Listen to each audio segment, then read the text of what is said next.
Селям алейкум, сайхлы телесеерджилер. В эфире программа «Софрага Буйрнус», и я снова рада вас приветствовать на нашей кухне. Признаюсь, мы с нетерпением ждали нашего гостя, талантливого человека. И спешу всем крымчанам сказать, что Крым посетила крымско-татарская певица, наша гордость Севиль Меметова.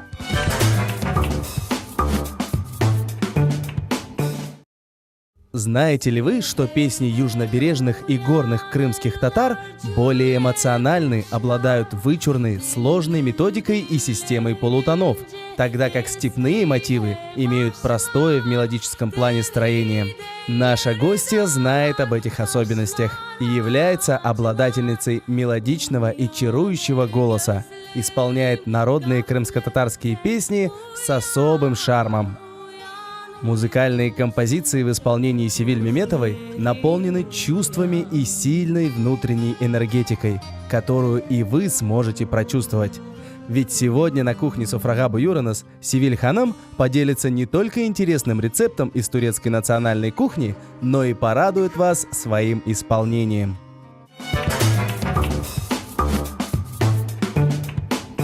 Селям алейкум, Севиль, рады видеть вас в Крыму. Алейкум селям. Как ваше настроение? Отличное, спасибо. Замечательно. Севиль, я знаю, что мы сегодня будем готовить два интересных блюда. Что это будет?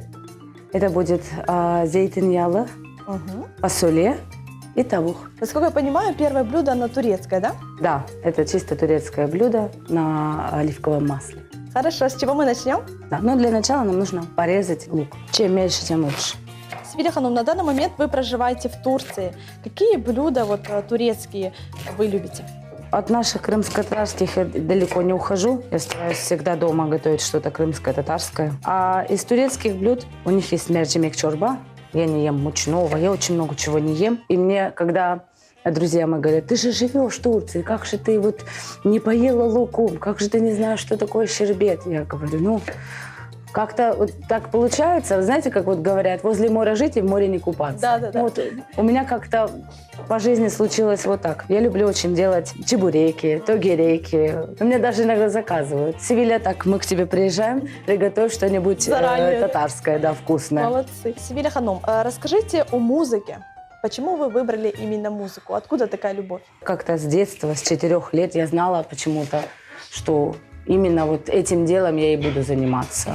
Я люблю петь. Музыка, она очень лечит душу, можно так сказать. Я музыку очень люблю, и я не знаю жизни без нее. Я даже, когда я готовлю, я пою. Когда я по дому что-то делаю, я пою. Когда я в дороге, я пою на сцене. Я постоянно пою. Музыка со мной всегда рядом. Вы не поете только тогда, когда спите, наверное? Нет, когда я сплю, ко мне приходят мелодии, которые я потом записываю. Надо же, интересно. В общем, вы живете музыкой. Да, постоянно. Вот интересно узнать, помните ли вы свое первое выступление? Если не считать табуретки дома для гостей. Да, первое мое сценическое выступление произошло, когда мне было лет, наверное, 8 в Крымском академическом театре. У мамы был концерт. Я спела песню «Мама, мама», и там такой шквал оваций стоял, и все расплакались, и все на свете. И вот я вошла в кайф. Мне это очень понравилось, эта энергетика. Далеко, в тихом городе, посреди земли одна, в темной комнате, о спасении моем Богу молится. Полуночная моя богомолица. С того момента я, наверное, не расставалась ни с песнями, ни со сценой. Угу. Ну и насколько я знаю, Зарима Ханым была против того, чтобы вы шли вот именно по ее стопам. Да, Зарима Ханым со мной не разговаривала неделю после. Даже так? Такая история. Я должна была поступать вообще в другой университет и заниматься лингвистикой, заниматься языками. Но я не доехала одну остановку буквально. Я подала документы в Крымский институт культуры на эстрадное вокальное отделение. Мама в этот момент была в Турции. У нее был тур Она ничего не знала? Она ничего не знала, она мне позвонила и говорит: Севиль, все нормально, ты уже подала документы? Я: да, мама, все хорошо, не переживайте. Только не туда, куда нужно, да? Да, ну я не уточняла, она-то не спрашивала, я и не врала. Все Вот, честно. да, и когда она вернулась, ей позвонил человек, который должен был встречать меня в другом университете. И когда он сказал, что ваша дочка документов не подавала, Я представляю у реакцию. нас был разговор. И когда она сказала мне, что ты не представляешь, на что ты идешь, это же ужасно, это дома не будешь. Вот смотрите, сейчас мы как прекрасно готовим, но я не дома готовлю. То есть эта артистическая жизнь, она будет всегда у тебя вне дома, не семьи. Я говорю: мам, хорошо, если у меня не будет друзей и семьи, как у вас 7? Как вы успели стать знаменитой? карьеру построить. Да, и карьеру построить, все. И потихоньку, вот мы выстроили отношения такие, что сейчас мама является единственным и неповторимым педагогом, который все нюансы. Педагогом и, думаю, критиком. Критик, педагог, друг, там все вместе. Это здорово, когда мама может выполнять вот так все функции сразу. Да-да-да. Я Пока смотрю, лук мы уже нарезали. лук да? отлично выглядит. Начнем нарезать помидоры. Севилия Ханум, вот все знают, что вы являетесь дочерью известной крымско-татарской певицы. Мгм. Что вы помните о творчестве мамы? Я помню, что я росла за сценой, я всегда была за кулисами. Мгм. Я всегда была под присмотром чьим-то, но почему-то эти люди не могли за мной следить, потому что я постоянно то закрывала жалюзи, то открывала, то в оркестровую яму падала. Я была, в общем, таким непослушным ребенком, который носится, кричит. Активная, шустрая, в общем, Активная, это всё про шустрая, вас. да, это все про меня. Не могла ни с кем меня оставить, я никому не слушалась. Я боялась только маму до сих пор. Мне хватает ее взгляда, чтобы я поняла, о чем она говорит. Вот это с детства у меня. В общем, мы росли в той среде, которую хотели вот в будущем. Ну, эта среда мне как-то вот здесь, что ли, было написано. Знаете, как говорится, мы не выбираем музыку, музыка нас выбирает. Севилия Ханум, что вы взяли для себя из творчества мамы? Возможно, какие-то секреты? На то они секреты, чтобы о них не говорить. Да, любовь к песне, любовь к народу. Это самое главное, потому что знаете, что мама 40 лет на сцене ради народа, так сказать. Великолепная женщина. Да, мы ее все любим очень. Помидоры мы уже нарезали. Окей. Аккуратненько все пересыпаем. Пока мы здесь все будем резать и нарезать, расправлюсь с рисом. Расскажите дорогим телезрителям, какие особенности приготовления риса? Турецкий рис, он варится немножко по-другому. Поджарим, а потом будем варить. Для этого нам нужно будет рис, сливочное масло, кусочек и оливковое масло. Отлично. Мы нагреваем нашу сковородку, Мгм. добавляем сразу сливочное масло.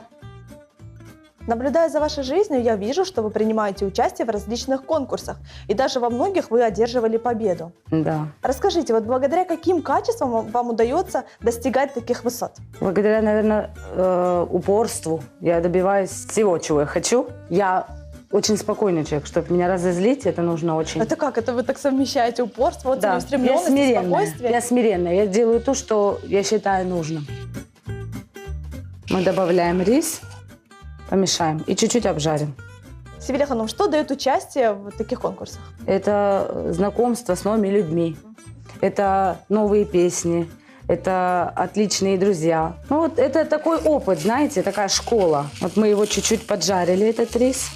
И теперь мы добавляем сюда воды. Он должен полностью погрузиться, сверху еще один пальчик. Теперь мы закрываем крышечкой и ждем, пока оно сварится. Здорово. А тем временем я предлагаю вам доделать наше Да, давайте блюдо. мы перейдем, наверное, к курице. Нужно через терку сделать. Мгм. На мелкой терочке. На там мелкой быстро. терочке натереть помидор. А я займусь курицей. Отлично. Договорились?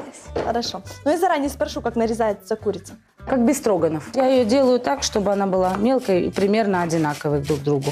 Севилия Ханум, я знаю, что 2011 год сыграл важную роль в вашей жизни, так как вы принимали участие в конкурсе «Голос краины». Да. И это для вас было неожиданностью, сюрпризом, так как анкету заполнил за вас брат ваш. Расскажите, все интересно. Просыпаюсь я утром, и мне говорят, мы едем в Киев. Я с какой целью? Гулять. Ну и как-то мы так заранее поехали, думаю, 3 дня гуляли, все. А потом на следующий день почему-то мы были в центре города, и на какой-то кастинг попали. То есть сначала я даже не поняла, что Просто за гуляли кастинг. и кастинг, да? Да, просто гуляли, и мама завела меня с братом как-то на кастинг. И когда мне сказали, что меня уже выбрали, и что я уже участница «Голоса Украины» на тот период, я уже, была, конечно, в шоке. А ну уже делать Как, не что, было, каким нечего образом, было. да? Да, как, что, каким образом. А говорить о том, что брат это сделал специально, он знал прекрасно, что я не пойду, я боюсь, я не хочу, и это совершенно не мое. Но уже было, как говорится, отрезано. Надо было уже пойти и сделать. И слава Думаю, богу. если бы это было другим способом, вы бы не пошли. Он, Нет. зная ваш характер. Зная, да, то, что я не захочу этого делать, Интересно. он это все проделал за моей спиной. На «Голос» я попала чисто случайно, благодаря шансу какому-то и, конечно, голосу. Это было так давно, что я уже, если Что уже не честно, помните. как Вам будто было это сколько лет? 20. 20. Какие прекрасные годы, 20 лет. Да. Вы своим голосом поразили всех. Ну, спасибо маме. Есть учитель хороший. Да. Машаллах. Севилья Ханум, посмотрите, что у меня получается, правильно? Отлично. Здорово. Я вижу, что вы тоже практически уже дорезаете курицу. Да. Севилья Ханум, в 2015 году вы стали победительницей турецкого конкурса «Капышма». Это такой смешной конкурс. Тот, кто победил, конечно, я этого не прочувствовала, не узнаю. На нас не сыпалась мука, на нас не лилось молоко, на нас краска не лилась и так далее и тому подобное. То есть там, если ты не проходишь, то с тобой 100% что-то случается. Когда я туда пришла, я сразу попала в группу к Бенгю, это известная певица Да. в с ее Турции. Да. Так получилось, что вот первую песню мы спели. Кстати, все надо было петь по-турецки. И песни выдавались за 10 минут до эфира. И это был такой ужас. Я так перепугалась, что я перепутаю что-нибудь на турецком, не то спою, неправильно скажу. Обошлось. Первый, когда там телевизоры типа падали, это уже интернет-графика, но все равно. То есть Интересно, неприятно. да, всё же? Да. Нестандартный такой подход. Я прошла.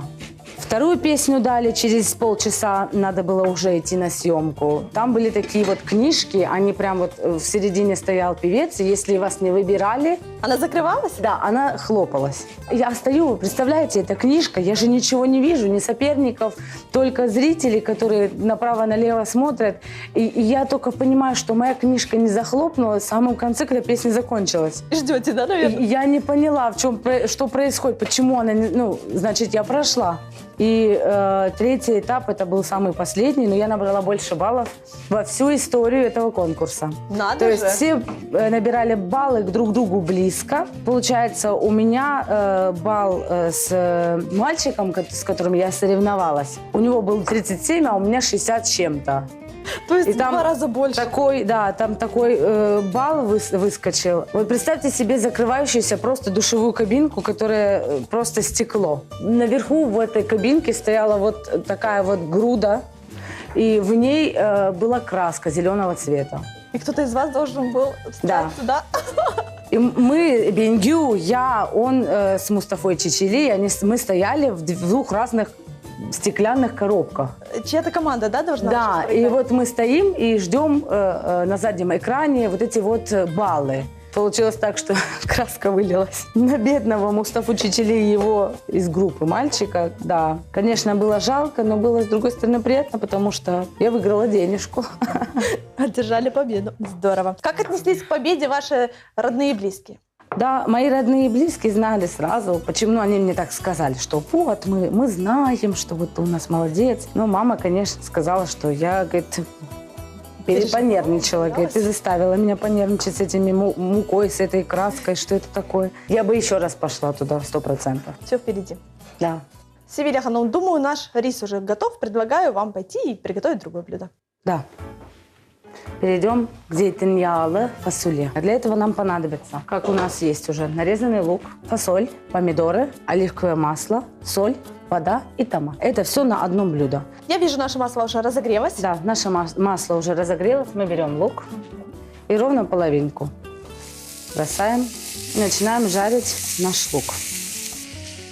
Севилья Ханум, не устаете покорять турецкие вершины. Об этом свидетельствует песенный конкурс Rising Star. Расскажите, что это за конкурс? Я знаю, что он нового формата, такой необычный. Да, В чем его это особенность? интересный конкурс. Его суть заключается в том, что не только жюри не видит выступающего, но и выступающий не видит жюри. То есть перед выступающим и жюри огромный LED-экран есть. Интересно. Этот экран, он полукруглый, он закрывает всю сцену вместе с тобой. И так как я была за другой его частью, не за частью, где зрители это видят и по телевизору, я видела его изнутри. Там выступали фотографии людей, которые за меня голосовали. Их было очень много. Вы их видели, да, Да, получается? да. И когда набирался определенный бараж, как это говорится, да, вот этих вот баллов, высвечивалось огромное слово, фраза «Rising Star», и он поднимался наверх. Это было грандиозно, конечно, сердце стучало. Очень красивое шоу. Этот экран, это просто вот огромный, это, наверное, больше, чем наша кухня сейчас. Интересно. Да. Как вы думаете, вот благодаря тому, что не видно жюри, не видно телезрителей, легче петь, исполнять песни, либо вот что-то смущает, что вы не знаете, какого? Знаете, что смущало? Прямой эфир. То есть ошибка стоила жизни. И ошибку нельзя было делать ни в коем случае. И вот отчет на 5, 4, 3, 2, 1, и начинает уже играть Да, огромный всё оркестр сзади. Прямой эфир. Реклама заканчивается, ты должна быть на Наготове, сцене. Да. Мы немножко подтушили, даже я вам сказала, наш лук. Давайте пасту? одну ложку томатной пасты. Ну, какой запах пошел, да? Аромат неимоверный, Аромат замечательный. Томатная паста – это прелесть. делает свое дело. Да. Возвращаясь к конкурсу, что вы получили по итогу конкурса? В детском голосе у каждого своего тренера, там, то есть счет немножко по-другому идет. То есть сколько человек осталось в команде. Я была вторая. То есть у Хадисе я 2 место получила. А в Rising Star я получила то ли 5, то ли 4 место. Из То есть скольки участников? туда 18 тысяч участников пришло. Ох, какой кошмар! И это То всех есть нужно это было прослушать? достаточно, да, это достаточно Колоссальная серьезное, работа. да. Ну, а «Голос Турции», так я даже счет забыла. Кидаем нашу фасоль. Хорошенько промешаем, да. Какие Что вариации называлось? могут быть с этим блюдом? Можно ли добавить, например, нут, либо морковку? Лучше делать его по классическому варианту, хотя было бы даже круто добавить сюда натертых помидоров, только штук 5-6. Мы сейчас его помешали хорошенько. Угу. Надо его чуть-чуть оставить.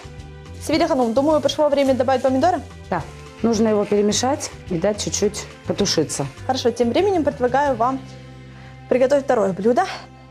На данный момент вы проживаете в Турции, как я уже говорила. Как складывается ваша творческая жизнь в Турции? Сейчас я организовала и управляю большим оркестром из 16 человек.